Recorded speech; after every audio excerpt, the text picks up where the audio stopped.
पहले ड्रेस जब हम नया नया देख के तोहर काहे तोर से लगाया इंतजार अब कर पड़ी भरोसा जवानी देखी जान तरस कहिलू खाली काल परस चाहेलू नहीं मन हरस कहिलू खाली काल परस जाए दो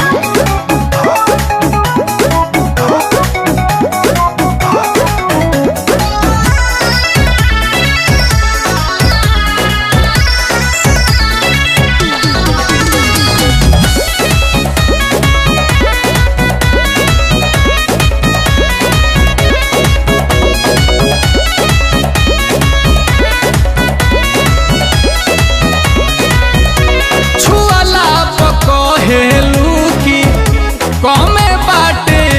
जी हो लगता है कि प्यारी हमार होई न सक से जी हो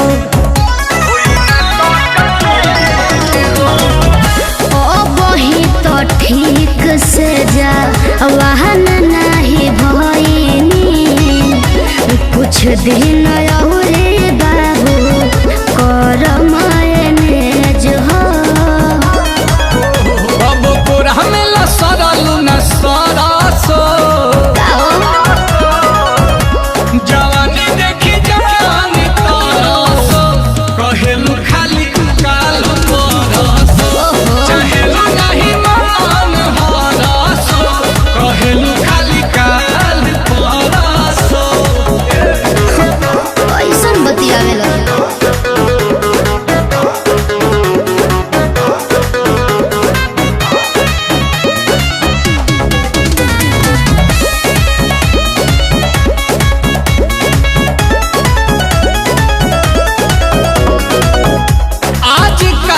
कही के खाली का तारेलू तू डेट हो ऐसन बात नहीं फुर्सत